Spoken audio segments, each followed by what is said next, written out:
Well, it's good to see you. Happy Valentine's Day. Happy Valentine's to you, Pat. We are so glad to see you. Well, I'm so glad to be here, I'm telling you.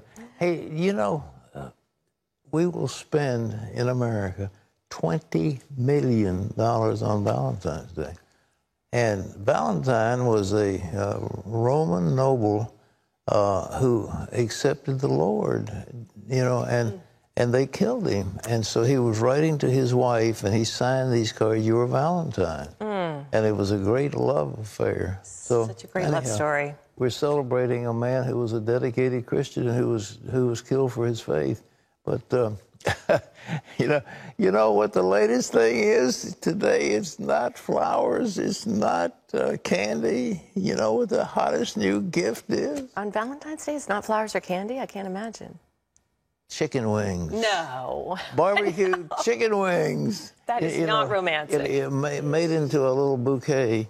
What? You little chicken wings. Did somebody give that to you for Valentine's Not me, Day? no. I like chicken wings. No, they're giving it to each other. The red roses and the candy. It's all $20 million on candy and flowers and chicken wings and dinners. And it's nice. Anyhow. Well, happy Valentine's Day to you everybody. and to everybody. All right. Well, the Israeli police have apparently lost their senses.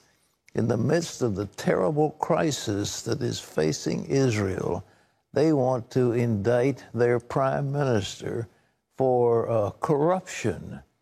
And he's calling the charges baseless and full of holes like Swiss cheese. Chris Mitchell brings us this look at the charges against Netanyahu and his response.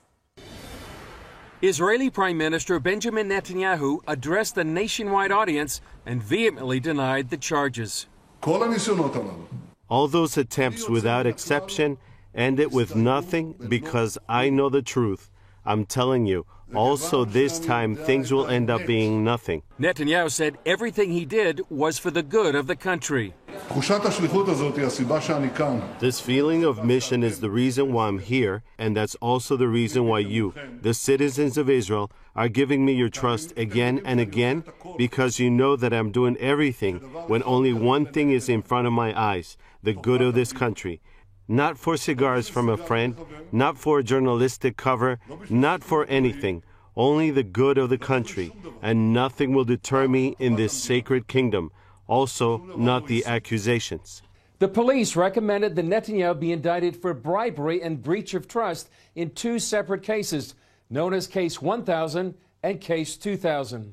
Case 1000 contends Netanyahu received hundreds of thousands of dollars worth of gifts from two close friends in exchange for advocating legislation that would benefit those friends.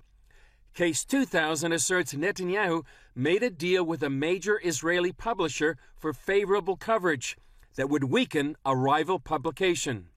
The recommendations now go to Israel's Attorney General Avichai Mandelblit.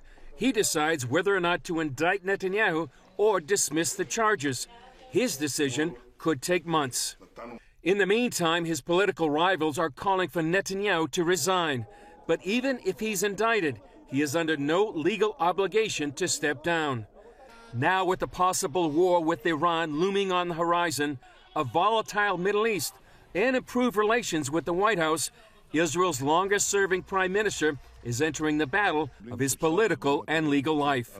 Chris Mitchell, CBN News, Jerusalem. I have to ask, and you ask yourself, why in the world, in this time of crisis, with Israel facing a potential nuclear adversary, would they try to weaken the country by taking down a strong prime minister? It doesn't make any sense, but anyhow, people get so fixated with little political animosity that they come up with stuff like this. Just like in this country, I mean, this witch hunt that's going on against our president, we need to stop it. I mean, we need to shut that investigation down. The guy has gone on long enough about so-called Russian involvement in our election. It's time to get on. We've got to defend our country. We've got to rebuild our country. We've got to do what's needed for our nation. And our president needs to have the support of the American people. It is so important. Well, in other news, America's intelligence services have issued their latest warning about the international threats against our country. And John Jessup has that. Thanks, Pat. Leaders of the nation's intelligence agencies talked about those threats on Capitol Hill. They say Russia continues to meddle in American politics, but they also warned about another growing danger, a threat to something in nearly every home and workplace.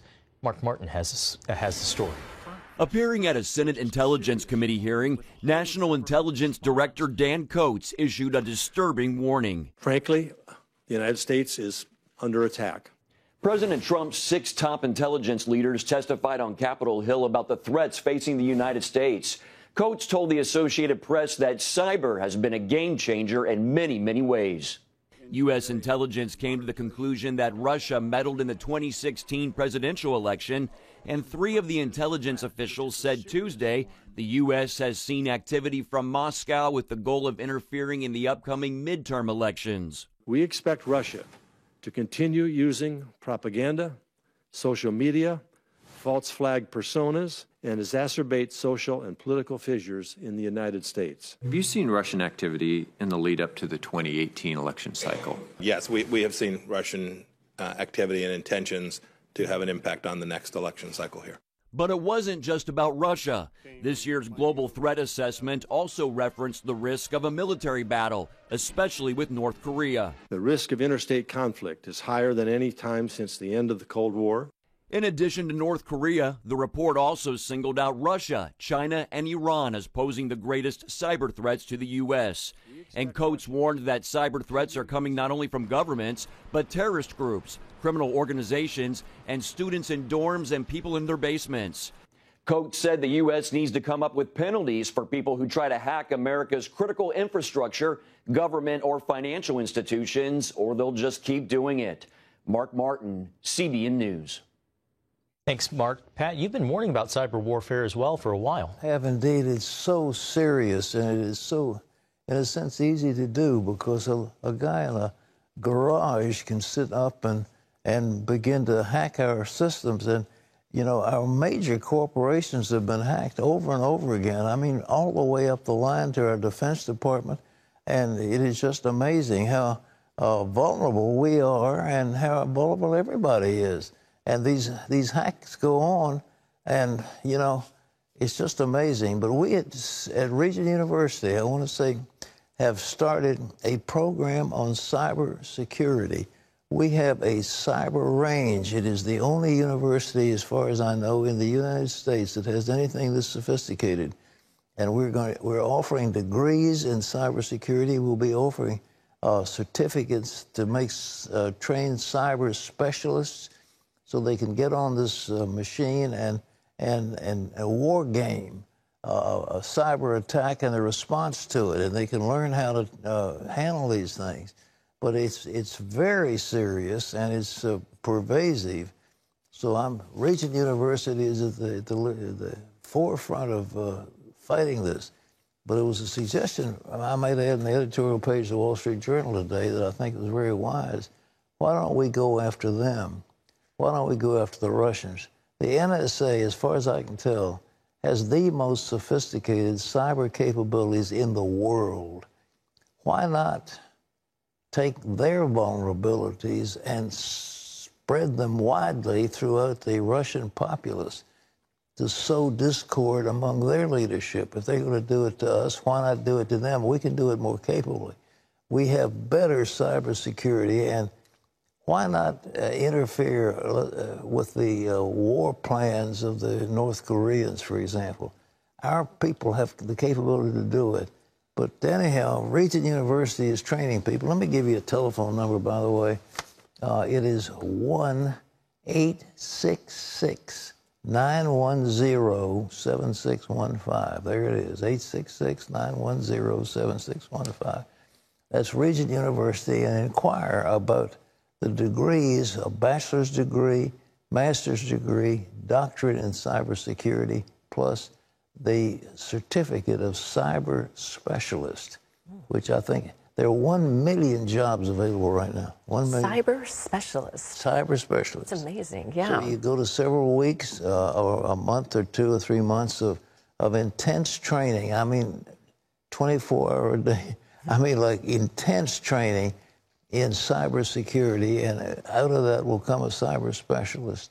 So we have the ability to do that. And there are 1 million jobs, 1 million jobs in cyber right now, because, boy, every corporation, if you figure the major corporations, you look at the big banks have been hacked, the big stores like Target have been Hollywood. hacked. Even Hollywood's. Oh, yeah, especially Hollywood.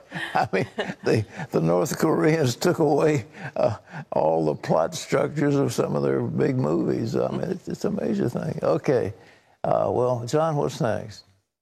Pat, here in Washington, the Senate is trying to come up with a fix for the immigration system and will be voting this week on multiple bills that aim to reform the nation's immigration laws.